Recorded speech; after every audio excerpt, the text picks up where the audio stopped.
Capítulo 6 No Caminho Redentor. Parte A. Dias amargos surgiram para a igreja de Lyon, depois da morte de Silvano. Gratificada por Eustásio, que odiava o evangelho, a viúva Mércia, mãe da criança, veio a público acusar o irmão Corvino, declarando-o feiticeiro e infanticida.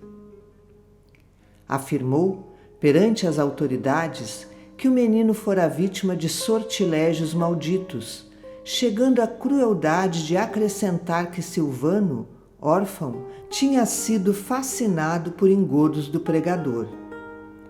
Extremamente humilhado, o amigo dos pobres foi conduzido a interrogatórios oficiais em que se comportou com admirável nobreza.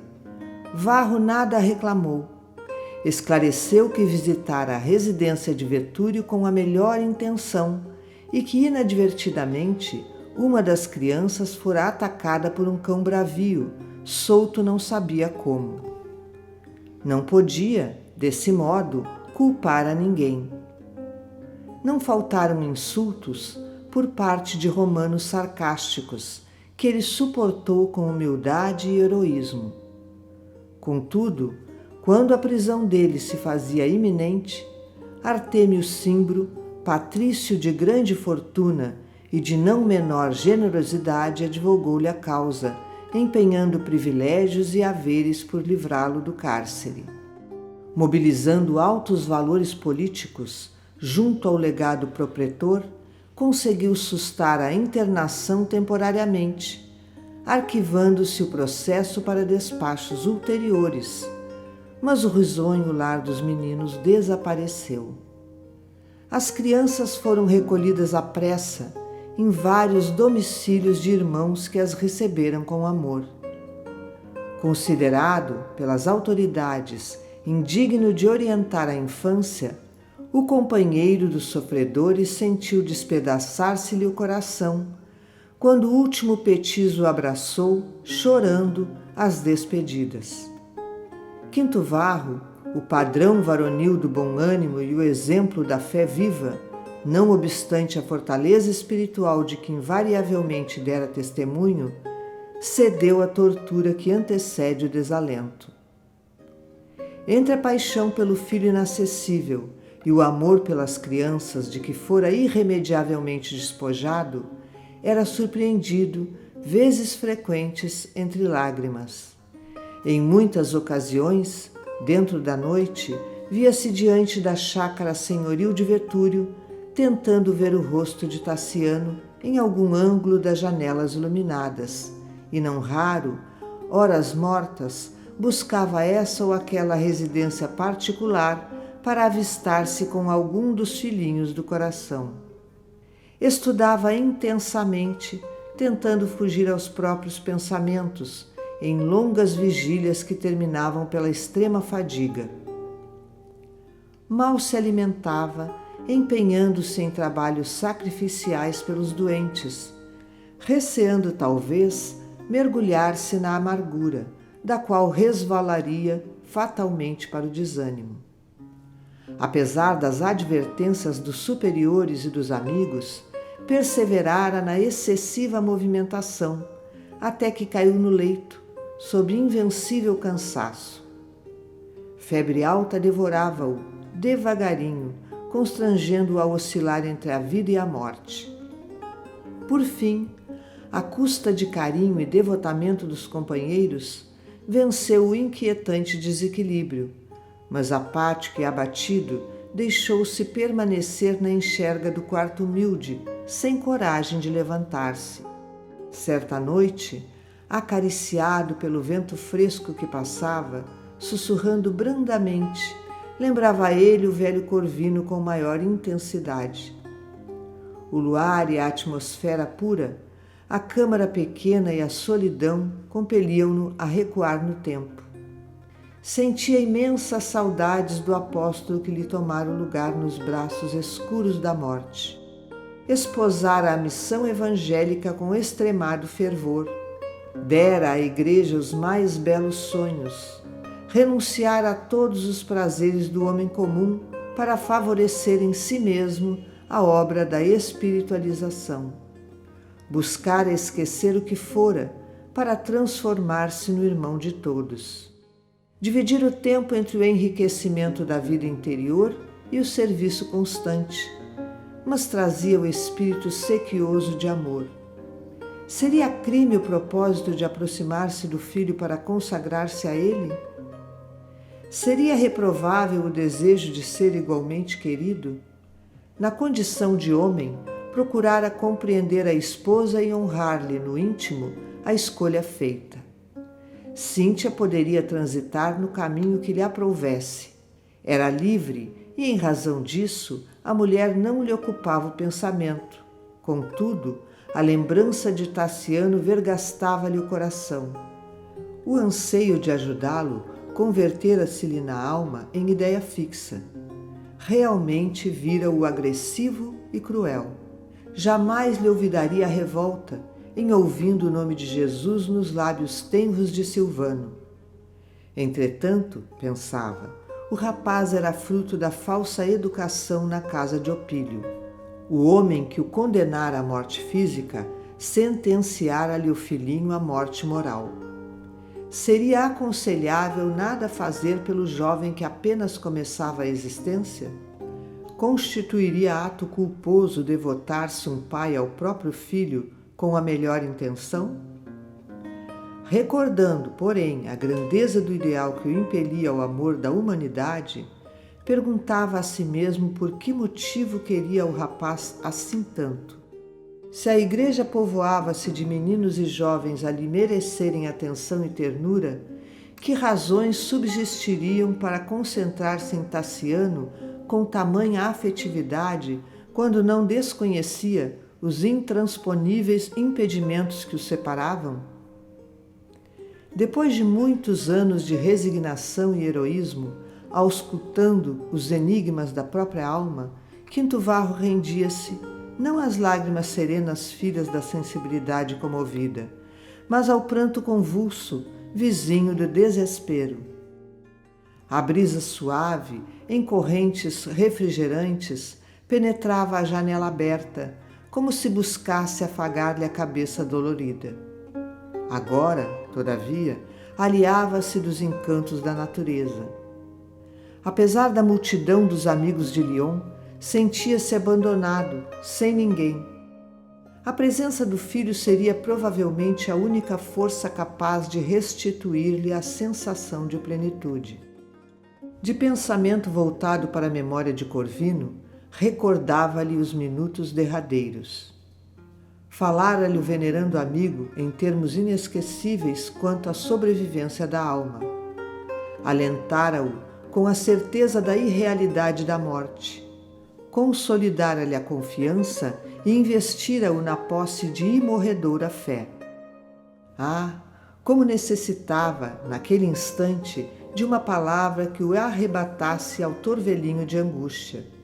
Ele, que ensinara a resistência moral, sentia-se agora frágil e enfermiço. Pensou no amigo morto, como a criança transviada suspira por reencontrar o regaço materno. Relegado a si mesmo, na solidão do quarto, soluçava com a cabeça dobrada sobre os joelhos, quando notou que leve mão lhe pousava nos ombros recurvos. Perplexo, ergueu os olhos inchados de chorar e, ó, surpresa maravilhosa, o ancião desencarnado regressara do túmulo e achava-se ali, diante dele, revestido de luz. Era o mesmo apóstolo de outro tempo, mas o corpo como que se fizera diáfano e mais jovem. Irradiações de safirina claridade fulgiam-lhe na fronte e desciam como que em jorro sublime do coração.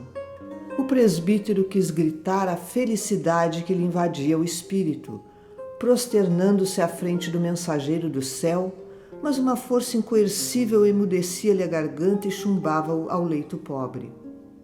Com um sorriso inexprimível, traduzindo melancolia e saudade, amor e esperança, a entidade falou-lhe com carinho. Varro, meu filho, por que desanimas quando a luta apenas começa. Reergue-te para o trabalho.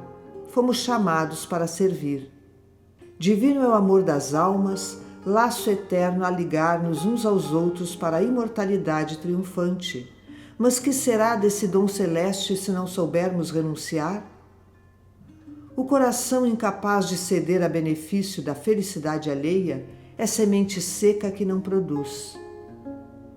O emissário espiritual fez uma pausa ligeira, como a impor ordem à enunciação dos próprios pensamentos, e continuou: Tassiano é filho do Criador, quanto nós mesmos. Não reclames dele aquilo que ainda não te pode dar.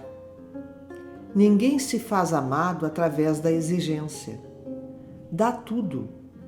Aqueles que desejamos ajudar ou salvar nem sempre conseguem compreender, de pronto, o sentido de nossas palavras, mas podem ser inclinados ou arrastados à renovação por nossos atos e exemplos. Em muitas ocasiões, na Terra, somos esquecidos e humilhados por aqueles a quem nos devotamos, mas se soubermos perseverar na abnegação, acendemos no próprio Espírito o abençoado lume com que lhes clarearemos a estrada além do sepulcro. Tudo passa no mundo. Os gritos da mocidade menos construtiva transformam-se em música de meditação na velhice. Ampara teu filho, que é também nosso irmão na eternidade, mas não te proponhas escravizá-lo ao teu modo de ser. Monstruosa seria a árvore que se pusesse a devorar o próprio fruto. Condenável seria a fonte que tragasse as próprias águas. Os que amam sustentam a vida e nela transitam como heróis. Mas os que desejam ser amados não passam muitas vezes de tiranos cruéis. Levanta-te, ainda não sorveste todo o cálice. Além disso, a Igreja, casa de Jesus e nossa casa, espera por ti. Os que lhe batem à porta, consternados e desiludidos, são nossos familiares igualmente. Esses velhos abandonados que nos procuram tiveram também pais que os adoravam e filhos que lhes dilaceraram o coração. Esses doentes que apelam para a nossa capacidade de auxiliar conheceram, de perto, a meninice e a graça, a beleza e a juventude. Nossas dores, meu amigo, não são únicas. E o sofrimento é a forja purificadora, na qual perdemos o peso das paixões inferiores a fim de nos alçarmos à vida mais alta. Quase sempre é na câmara escura da adversidade que percebemos os raios da inspiração divina, porque a saciedade terrestre costuma anestesiar-nos o espírito. O mensageiro fez breve silêncio, fitou-o com mais ternura e em seguida acentuou: Varro, procura teu filho com a lâmpada acesa do amor nos filhos alheios, e o Senhor abençoar-te-á, convertendo-te a amargura em paz do coração. Ergue-te e aguarda de pé a luta dentro da qual reeducarás aqueles que mais amas. O presbítero, em um misto de dor e de alegria, de emotividade e de angústia, refletiu sobre a exaustão que o torturava, mas o enviado espiritual, anotando-lhe os mais íntimos pensamentos, aconselhou: Não te rendas ao sopro frio do infortúnio, nem creias no poder do cansaço. Que seria de nós se Jesus, entediado de nossos erros, se entregasse à fadiga inútil? Ainda que o corpo se recolha às transformações da morte, mantém-te firme na fé e no otimismo. O túmulo é a penetração da luz de novo dia para quantos lhe atravessam a noite com a visão da esperança e do trabalho. O religioso considerou intimamente quão proveitosa lhe seria qualquer informação alusiva ao futuro. Poderia acaso esperar alguma aproximação com Tassiano?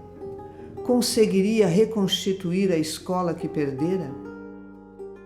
Bastou que semelhantes indagações lhe assomassem ao cérebro para que a entidade lhe dissesse bondosamente: Filho, não aguardes por agora senão renúncia e sacrifício. Jesus até hoje não foi compreendido, mesmo por muitos que se dizem seus seguidores. Auxilia, perdoa e espera. As vitórias supremas do Espírito brilham além da carne. Nesse instante, o apóstolo desencarnado inclinou-se e apertou nos braços afetuosos. Quinto Varro adivinhou-lhe a despedida. Daria tudo para abrir-lhe a alma e relacionar-lhe todos os acontecimentos daqueles anos de saudade e separação, mas trazia as cordas vocais entorpecidas. Corvino osculou-lhe os cabelos na atitude de um pai que se despede de um filhinho antes de adormecer e, recuando até a saída, dirigiu-lhe comovedor adeus. Lá fora, a noite esmaltada de estrelas embalava-se de brisas perfumadas e refrescantes. Aquietou-se o doente no leito com uma sensação de paz somente compreensível por aqueles que vencem em si mesmos os grandes combates do coração. A breve tempo, qual se houvera sorvido brando entorpecente, dormiu tranquilo. No dia imediato, acordou registrando singular revigoramento. Com espanto geral, dirigiu-se aos ofícios religiosos da manhã para o culto da alegria e do reconhecimento. Mal terminara as preces habituais, notou, não longe do átrio, desusado movimento de povo. Gritaria ensurdecedora vagueava no ar.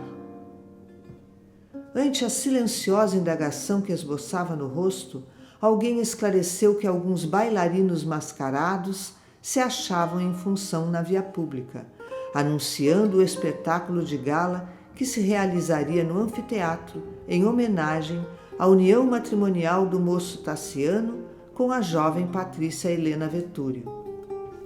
A casa de Opílio tencionava solenizar o acontecimento com vários divertimentos públicos, de vez que o ricaço, senhor de extensas propriedades, pretendia fazer-se mais intensamente respeitado na comunidade citadina.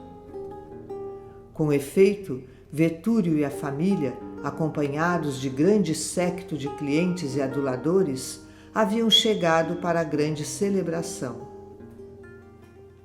A herdade, dantes simples, embora imponente, convertera-se em verdadeiro palácio romano, superlotado de damas elegantes e de tribunos discutidores, de políticos ociosos que comentavam as intrigas da corte e de bajuladores sorridentes à procura do vinho farto.